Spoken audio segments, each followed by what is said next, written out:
That was the first thing I felt. A deep, bone-crushing pain radiating through my body, making it impossible to move.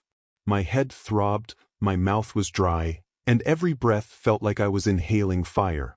I wasn't dead, but I wasn't far from it. Something beeped steadily in the background. A soft, rhythmic sound, like a metronome. The air smelled sterile antiseptic and plastic. My body was stiff, like I had been lying still for far too long. I forced my eyes open. The light was blinding at first, but then shapes began to form. White walls. Machines. A hospital room. And then her. Emily. She sat in a chair beside my bed, her dark hair messily pulled back, her green eyes swollen and red. She looked like she hadn't slept in weeks. The second she saw me stir, her breath hitched. Tears filled her eyes and she grabbed my hand. "Oh my God," she whispered. "You're awake." She clutched my fingers, squeezing them so tight it almost hurt. "I thought I lost you," she choked out, covering her mouth with her other hand. "You've been in a coma." 6 weeks. 6 weeks. The number rattled in my skull, but it felt wrong. I struggled to remember. My mind was a foggy mess, memories tangled and distorted. I remembered driving. I remembered headlights too close, too fast. The screech of tires. And then nothing. Emily wiped her eyes. "They said you might never wake up. But I knew you would. I knew." I opened my mouth to speak, but my throat was raw. I barely managed a whisper. "What happened?" Emily sniffled. "A truck ran a red light. It hit your car head-on. That explained the pain. My ribs felt like they had been cracked in half. My legs were numb. My head pounded with every heartbeat. I was so scared," she continued, her voice breaking. "I've been here every day. I never left you, not for a second." Something in the way she said it made my skin prickle. I couldn't put my finger on it, but something felt off. My memory was still hazy, but deep down I felt it. A lingering unease, like an itch I couldn't scratch. Then Emily took a shaky breath. "There's something I need to tell you." The tone of her voice changed. Like she was about to confess to murder. I stared at her, waiting. She dropped her gaze, twisting her hands together. "Before the accident, I did something terrible." A heavy pause. "I was seeing someone else. I didn't react. I didn't flinch. Didn't gasp. Didn't ask who. Because I already knew. I didn't remember everything yet, but deep in my gut, I knew she had been cheating before the accident." And then like a flash of lightning a single memory surfaced. A letter. I had written something before the crash. A letter detailing everything I had discovered. And I had hidden it. Emily thought she was confessing to a man who had lost a year of his life. She thought the accident had erased her sins. But she was wrong. Because once I found that letter, she would know exactly who she was dealing with. Emily's confession still rang in my ears. I was seeing someone else. 6 simple words, but they carried the weight of a wrecking ball. I should have felt something: rage, betrayal, heartbreak. But instead, all I felt was a slow, creeping dread. Because deep down, I already knew. The memories were still fragmented, slipping through my fingers like sand. But there was one thing I was sure of. Before the accident, I had found out about her affair. And I had written a letter about it. A letter I now had no idea how to find. The hospital discharged me sooner than expected. My injuries were bad: 3 broken ribs, a fractured leg, and a concussion, but I convinced the doctors I'd rather recover at home. Emily was more than eager to take me back. Too eager. She hovered over me constantly, helping me into the car, adjusting my seatbelt, holding my arm like I was made of glass. It wasn't just worry. It was something else. Guilt. As we pulled up to our house, I felt an uneasy weight settle in my gut. The house looked the same: blue shutters, a freshly cut lawn, the wind chime Emily had bought last summer still hanging by the porch. But something was different. I just didn't know what. Emily opened the passenger door before I could move. "Careful," she murmured, helping me out. "Don't push yourself too hard." I gritted my teeth as I leaned against the crutches they gave me at the hospital. Every step sent a jolt of pain through my body, but I focused on something else: the letter. It had to be here. Somewhere in this house. Emily unlocked the door, stepping inside first. "I cleaned up while you were gone," she said, glancing at me over her shoulder. "I wanted everything to feel normal. Like she hadn't been sleeping with someone else. Like my accident hadn't given her the perfect excuse to confess, knowing I supposedly couldn't remember." I forced a nod and stepped inside. The moment I did, something felt off. It took me a second to realize what it was. The house was too clean. Emily wasn't exactly a messy person, but she had a habit of leaving little things lying around, books stacked haphazardly, a coffee cup on the table, her purse hanging off the kitchen chair. But now, everything was spotless. Like she had scrubbed the house from top to bottom. Like she had erased something. I scanned the room, trying to piece together my last memories before the accident. I had been here in this house. I had been angry. Writing something. The letter. I had written it somewhere in this house. And if Emily had found it before I did, I pushed the thought away. One step at a time. First, I had to figure out what I still remembered. Sleep didn't come easy. Every time I closed my eyes, flashes of memory teased me: Emily's hushed phone calls, the scent of cologne that wasn't mine, a shadow passing by our bedroom window late at night. Pieces of a puzzle I couldn't quite complete. At some point, I must have drifted off. Because the next thing I knew, I heard something. A whisper. I blinked in the darkness, my heart pounding. Then I heard it again. A low murmur, coming from downstairs. Emily was talking to someone. Slowly, I pushed myself up, wincing at the pain in my ribs. Careful not to make a sound, I reached for the crutches and hobbled toward the bedroom door. The hallway was dark. The only light came from the faint glow in the living room. I moved closer, staying in the shadows. And then I heard it. Emily's voice, low, urgent. "I told you, he doesn't remember anything." The pause. Then another voice, deep and unfamiliar. "Are you sure?" My breath caught in my throat. Emily exhaled sharply. "He thinks the accident wiped everything. I confessed to throw him off, but I don't think he suspects anything." Another pause. Then, the man's voice again. "We can't take any risks." A chill ran down my spine. This wasn't just about her affair anymore. Something bigger was going on. And whatever it was, I wasn't supposed to know the truth. I barely breathed as I stood in the hallway, hidden in the darkness, listening. Emily was still whispering. "You're overreacting," she said. "He can't even walk properly, let alone put the pieces together." The man's voice was low and controlled. "You don't know that. You told me he was suspicious before the accident. And if he remembers anything dash." The pause. My pulse pounded in my ears. Emily exhaled sharply. "He doesn't." A chair scraped against the floor and I flinched. Footsteps. Moving toward the front door.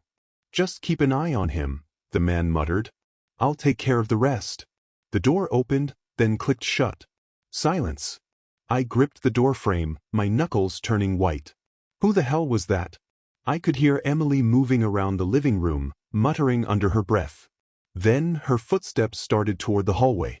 Toward me. I hobbled back as fast as I could, my ribs screaming in pain, and slipped into bed just as she appeared in the doorway. I shut my eyes, forcing my breathing to slow. A moment of hesitation. Then the floor creaked as she stepped closer. I felt her standing over me, watching. My heart hammered so loudly I was sure she could hear it. Then, after what felt like an eternity, she sighed and left the room. I kept my eyes shut, but sleep never came. The next morning I played along. I let Emily help me to the kitchen. I let her make me coffee, adjust my pillows, pretend everything was normal. But all the while my mind was racing. She thought I didn't remember, which meant I had the advantage. I needed to figure out 3 things. Who that man was, what Emily was hiding, and where my letter was. As I sipped my coffee, I tested the waters. Did anyone visit while I was in the hospital? She hesitated for half a second before shaking her head. Just my sister, a couple of neighbors. But I forced a smile. It must have been hard handling everything alone. Her fingers tightened around her mug. It was another lie. She hadn't been alone. And I was going to find out exactly what she had been up to. That afternoon, while Emily was in the shower, I started searching. I moved slowly, my body still weak, but determination kept me going. I checked my desk, my nightstand, the bookshelf. Nothing. Then I moved to the closet.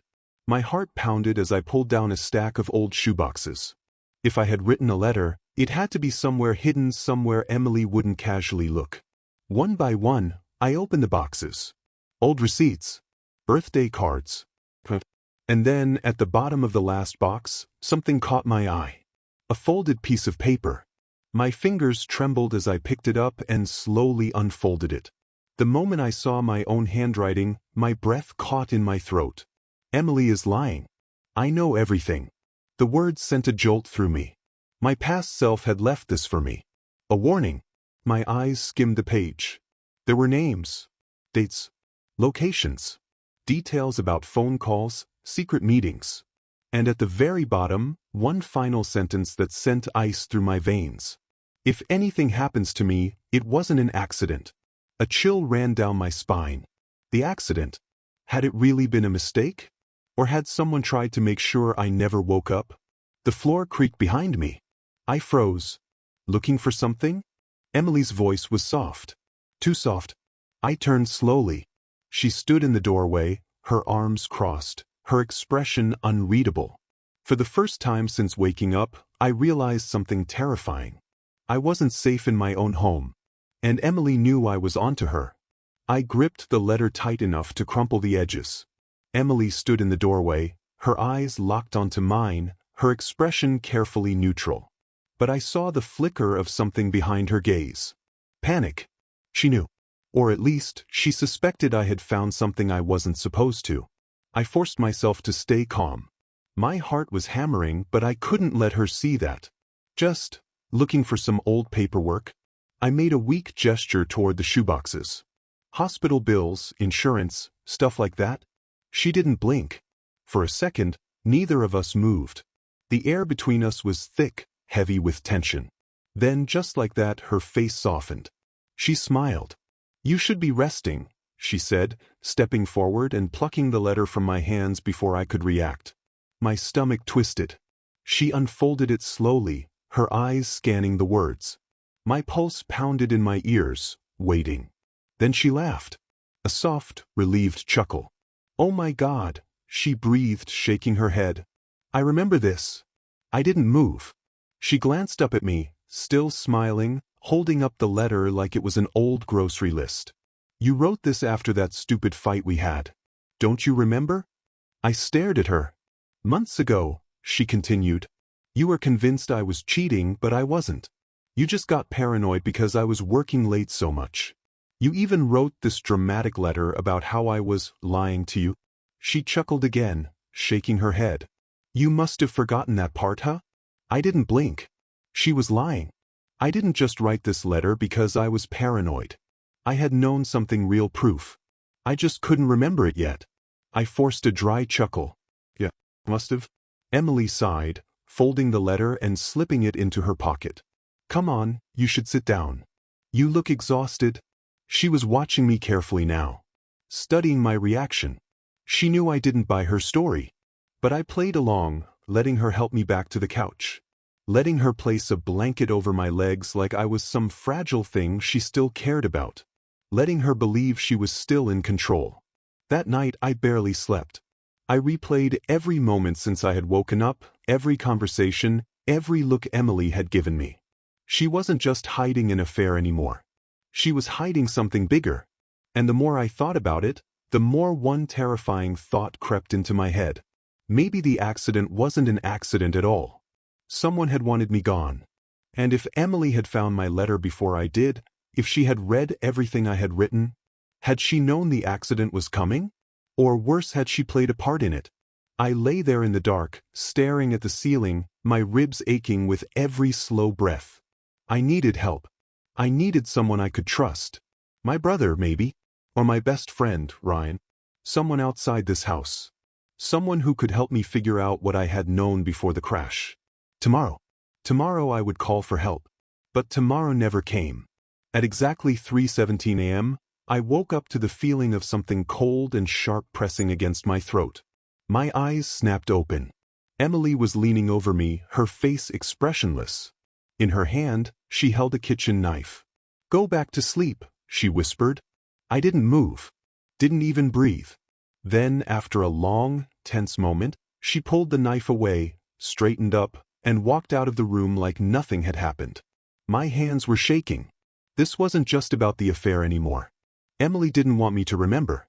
Because if I did, I wouldn't survive long enough to tell anyone. I didn't sleep the rest of the night. Not after that. Not after waking up to a knife at my throat. Emily had walked away like nothing had happened, but I knew the truth now. She wasn't just lying to cover up an affair. She wasn't just manipulating me into believing the accident had been an accident. She was dangerous. And if I didn't get out of this house soon, I wasn't going to make it out at all. The next morning, Emily acted like everything was normal. She made coffee, cooked breakfast, hummed to herself as she moved around the kitchen, like she hadn't stood over me with a knife just hours earlier. I played along. I ate the toast she put in front of me. I sipped the coffee, even though I wasn't sure if she had put something in it. I forced a weak smile when she kissed my forehead and told me she had to run to the store. The second she walked out the door, I moved. Every step was agony. My ribs screamed in protest, my leg barely held my weight, but I didn't care. I needed to find my phone. I hadn't seen it since the hospital. Emily had probably taken it, but maybe she had left it somewhere in the house. I searched the living room. Nothing. The kitchen. Nothing. Finally, I limped my way to our bedroom, my pulse hammering in my ears. I tore open drawers, shoved aside clothes, ripped through cabinets. Then finally I found it, tucked inside a shoebox on the top shelf of the closet. I grabbed it with shaking hands, my thumb pressing the power button. The screen lit up. 5% battery. Shit. I unlocked it as fast as I could, my fingers fumbling to dial the only person I knew would pick up immediately. Ryan. My best friend since college. The one person who would believe me. The call rang twice before he picked up. Holy shit. His voice was groggy, but instantly alert. Dude. You're awake. Ryan, I rasped. I need Dash. The front door opened downstairs. I froze. Emily was back. Panic surged through me as I whispered, Ryan. I need help. I think Dash. The call cut off. My phone died. A wave of nausea hit me as I heard Emily's voice from downstairs. Babe? I'm home. I shoved the phone into my pocket and forced myself to breathe. I needed to get out. But I was too slow. Emily's footsteps were already on the stairs. I barely managed to sit down on the edge of the bed, trying to look casual as she walked in. She smiled. You okay? You look pale. I swallowed hard. Just tired. She walked closer. Too close. Then her eyes drifted to the closet. The open closet. Her smile faded. My stomach dropped. What were you looking for? She asked softly. She knew. She knew. I forced a weak chuckle. Just some fresh clothes. I'm sick of wearing the same sweatpants. For a moment, she just stared at me. Then, finally, she smiled again. You should have just asked, she murmured, stepping past me. She reached into the dresser and pulled out a clean t-shirt. Here. I took it, my fingers numb. I had seconds before she checked the closet. Before she realized my phone was gone. Before she knew I had tried to call someone. I needed to act fast. So I did something reckless. I leaned forward and kissed her. She sucked in a breath, startled, but she didn't pull away. I deepened the kiss, letting my hand slide up her arm, my fingers grazing her wrist. And just as I felt her relax, I grabbed her phone from her pocket. It took everything not to react. Not to flinch as I pulled away and forced a lazy smirk. She blinked at me, a little breathless. Maybe I just needed that, I said, keeping my voice low. Her lips curved into a smile. She bought it. I clenched the phone in my fist as she turned away. I had one shot at this. And I wasn't going to waste it. The moment Emily stepped out of the room, I moved. Clutching her phone, I pressed the power button. The lock screen lit up Face ID required. Shit. I needed to unlock it, but I couldn't risk her catching me. I stuffed the phone into my waistband, pulled the t-shirt over it, and forced myself to breathe. Emily was unpredictable. Last night proved that. She had stood over me with a knife. She had whispered those words, "Go back to sleep," like a warning. Or a promise. And now I had her phone. I needed to get out of this house. Emily was waiting for me downstairs, 2 steaming cups of coffee on the table. "Figured you could use something strong," she said with a smile. I hesitated for half a second before limping toward the couch. My ribs ached, my leg throbbed, but I kept my movements slow. Controlled. I needed her to believe I was still weak. That I wasn't a threat. I sat down carefully, taking the mug she offered. The steam curled up into the air, carrying a familiar scent. Something was off. I sniffed again, my fingers tightening around the handle. The coffee smelled normal, but faintly bitter. Emily sipped hers, watching me over the rim of her cup. She was waiting, expecting me to drink. No way. My stomach churned as I realized what this meant. She had drugged it. She wasn't just trying to manipulate me anymore. She was trying to incapacitate me. Maybe even finish what the accident hadn't. I forced a weak chuckle and lifted the cup to my lips. But just before I took a sip, I faked a wince of pain. "Damn ribs," I muttered, lowering the mug. "Can you grab my painkillers? They're upstairs." Emily hesitated. For 1 second, I saw the calculations behind her eyes. Then she smiled. Of course. The moment she was out of sight, I moved fast. I grabbed her phone, held it up, and aimed it at her coffee cup. The reflection of her face lit up the screen. Phone unlocked. I almost couldn't believe it. I barely had time to open the call log before I heard her footsteps returning. I shoved the phone under a couch cushion just as she walked back in, pill bottle in hand. "Here you go," she said, tossing it to me. I caught it, twisting the cap open with shaking fingers. Popped 2 pills into my mouth, fake swallowed. She sat back down, watching. Waiting. I leaned back against the couch, pretending to relax. 10 seconds passed. Then 20. Then a full minute. I let my head loll slightly to the side, faking a drowsy haze. Emily exhaled softly. Then, finally, she stood up and walked away. I counted to 60 in my head before springing into action. I yanked the phone from under the cushion and pulled up her recent calls. There was only one frequent number that stood out. No name. Just unknown caller. I hit redial. The phone rang once. Twice. Then a deep, familiar voice answered. "You shouldn't be calling me." My heart stopped. I knew that voice. I just didn't know from where. I struggled to place it, my mind scrambling through the fractured memories of the past. The accident. The pain. The confrontation I could barely remember. "Who is this?" I forced out. Silence. "You really don't remember, do you?" A chill ran down my spine. The line went dead. I stared at the screen, my pulse pounding. I had just made a huge mistake. They knew I was onto them. And now, whoever they were coming for me. I stared at Emily's phone, my breath shallow, my fingers tightening around the screen. "You really don't remember, do you?" The voice was familiar. I knew it. Somewhere deep in the mess of my shattered memories, I had heard it before. But before I could even try to piece it together, the line had gone dead. Whoever he was, he knew I was onto him. And now, I had no doubt they were watching me. I needed to move. The first problem was Emily. If she suspected I had been snooping, she wouldn't let me out of her sight.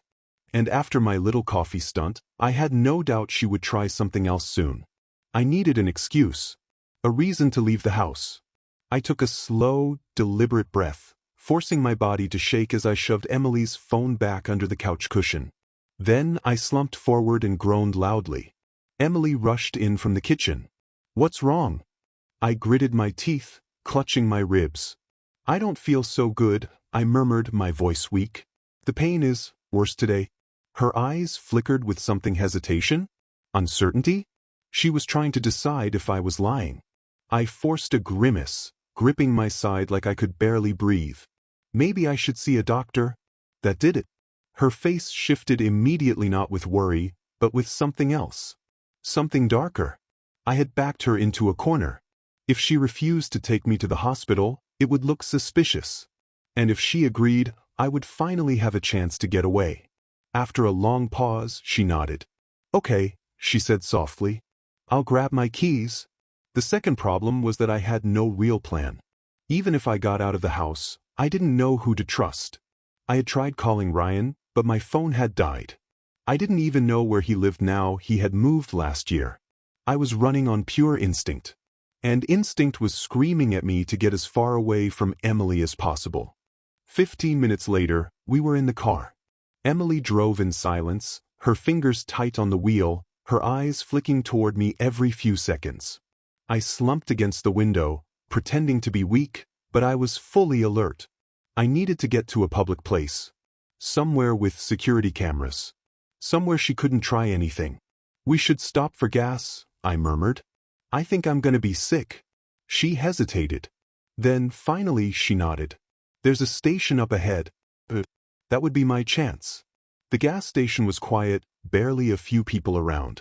Emily parked by the pump and shut off the engine. I pushed the door open slowly, grimacing in pain, and half stumbled toward the convenience store. Emily stayed by the car, watching. I stepped inside. The fluorescent lights buzzed overhead. A teenage cashier sat behind the counter, barely looking up from his phone. I grabbed a water bottle from the fridge and made my way toward him, my pulse pounding. This was it. My moment. I leaned across the counter and whispered, "Can I use your phone? It's an emergency." The kid glanced up, chewing his gum lazily. "Dude, we don't have a public phone." My stomach sank. Shit. I tried again. "Please," I dashed. Something cold pressed against my spine. I went completely still. Emily's voice was soft. Too soft. "You're making this difficult, baby." I swallowed hard. She had followed me inside. And she had a gun pressed to my back. My entire body went rigid. The cold press of the gun against my back sent a sickening chill down my spine. Emily stood so close I could feel her breath against my neck. Her voice was a whisper, calm and sweet, like she was talking about dinner plans instead of holding a gun to her husband's back in the middle of a gas station. "You weren't supposed to wake up," she murmured. "And now you're making things messy." I swallowed hard, my eyes flicking toward the cashier. The kid still wasn't paying attention. He had earbuds in, his focus glued to his phone. No one else was in the store. No witnesses. I needed to think. Emily nudged the gun harder against my back, her other hand wrapping gently around my arm. To anyone watching, we just looked like a loving couple. "Let's go, baby," she cooed. "We don't want to make a scene, do we?" I clenched my jaw. If I walked out of this gas station with her, I wouldn't come back. I had one shot at this. I let my body sway slightly, faking dizziness. My injuries were real, but I exaggerated them, slumping forward just enough for Emily's grip to tighten on my arm. She wasn't expecting it when I suddenly dropped my full weight backward. She let out a sharp gasp as I slammed into her, knocking her off balance. The gun slipped for a split second, just enough time for me to spin and grab her wrist. She fought back hard. Her nails dug into my skin, but I didn't let go. I twisted her wrist, forcing the gun downward just as she pulled the trigger. The gun fired, the sound exploding through the small store. The bullet shattered the glass refrigerator behind me. The cashier finally looked up, his eyes wide with horror. "Holy," he yelped, scrambling for his phone. "What the dash?" Emily panicked. She wrenched her arm free and bolted for the door. For half a second, I considered chasing her. Then reality hit me. I was injured. I was barely standing. I had no idea what she would do next. I turned to the cashier instead. "Call the police," I gasped. No. 15 minutes later, the gas station was surrounded. Blue and red lights flashed through the windows. Officers swarmed the area, their radios crackling. I sat slumped in a chair near the counter, my entire body shaking from exhaustion. Emily was gone. She had vanished the second she ran out the door, and no one had seen which direction she went. A uniformed officer crouched beside me. "Sir, do you need medical attention?" I shook my head, still catching my breath. "I need to talk to a detective," I muttered. "This isn't just an attack. There's more." The officer gave me a long look, then nodded. "We've got a detective on the way. Just hang tight." I exhaled, rubbing my temples. I wasn't safe yet. Emily was still out there. And whoever she had been working with, the man on the phone, was still watching. I had blown my cover. And now, the people who wanted me dead knew I wasn't going down that easily. The gas station was still buzzing with police activity when the detective arrived. He was tall, mid-40s, with graying hair and a sharp gaze that immediately locked onto me as he stepped inside. His badge read Detective Nolan Carter. He walked straight toward me, his expression unreadable. "You the guy who called this in?" I nodded weakly. My ribs ached, my head pounded, and I could still feel the cold metal of the gun against my spine. "I need protection," I said, my voice hoarse. She tried to kill me. And she's not working alone." Detective Carter didn't react. He just studied me like I was a puzzle he hadn't decided was worth solving yet. Then he pulled out a notepad. "Start from the beginning." I told him everything. The coma. Emily's confession. The missing memories. The letter I had written before the accident. The mysterious phone call. The realization that someone had tried to kill me and that Emily had been a part of it. I left nothing out. When I finished, Carter exhaled and rubbed his jaw. "That's a hell of a story. It's the truth." He nodded slowly, but something in his eyes made my stomach twist. "Duh. What?" I asked, my pulse spiking. "You don't believe me?" "It's not that." He hesitated. "It's just we ran your wife's name through the system." My blood turned to ice. "And?" Carter sighed. "There's no record of her." I blinked. "What?" "No ID. No driver's license. No medical records. No tax records. Nothing." The room tilted slightly. "That wasn't possible." She works at an art gallery downtown," I stammered. "She has a credit card. A phone." She dashed. Carter shook his head. "The gallery has no record of an employee named Emily. The number she called last night? Burner phone. Completely untraceable." I felt like the air had been sucked out of the room. Who the hell had I been married to? Carter sighed again and closed his notepad. "We'll put out an APB on her. But if she's been using a fake identity, she'll be hard to track." I swallowed hard. My mind was racing, but one thought rose above the rest. This wasn't just about an affair. Emily had been living a double life. And I had been too blind to see it. Until now. Back at the station, they put me in an interrogation room. Not as a suspect, at least, not yet, but as someone who needed protection. A uniformed officer brought me water. I barely touched it. I kept replaying the detective's words in my head. No record of Emily. No trace of who she really was. Had she even loved me at all? Or had I just been a pawn in whatever this was? The door opened suddenly, making me flinch. Detective Carter walked in, holding his phone. His face was tight. "We found your car," he said. I blinked. "My car?" "The one from the accident." He hesitated. "You might want to sit down for this." My pulse spiked. "Just tell me." Carter exhaled. There were cut brake lines. Everything inside me froze. Someone had sabotaged my car. The accident wasn't an accident. I had been meant to die that night. And Emily, or whatever her real name was, had been behind it. But the question was, who was she working for? And why did they want me dead? I sat there, numb, staring at Detective Carter like I hadn't heard him right. Cut brake lines. Someone had tried to kill me. And Emily, if that was even her real name, had been part of it. Carter placed his phone on the table and slid it toward me. "Take a look at this." My hands shook as I picked it up. The screen showed a traffic cam image from the night of my accident. It wasn't the crash itself. It was minutes before. And in the bottom corner, clear as day, was Emily. Standing on the sidewalk. Watching. I gripped the phone so hard my fingers ached. She was there. Carter nodded. "And we ran facial recognition." His voice was grim. "She's not Emily Carter. Her real name is Natalie Shaw. And she's got a record." My stomach twisted violently. "For what?" Carter exhaled. "Fraud. Identity theft. Extortion. But nothing violent. Until now. A fake identity.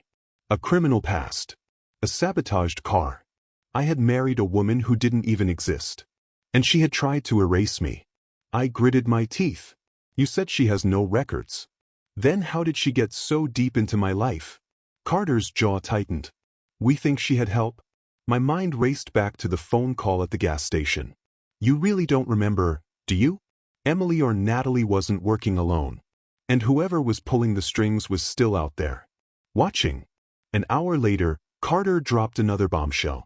We traced Natalie's last known credit card transaction. He paused. She just booked a flight. One-way ticket to Mexico City. I bolted upright. When? Tonight.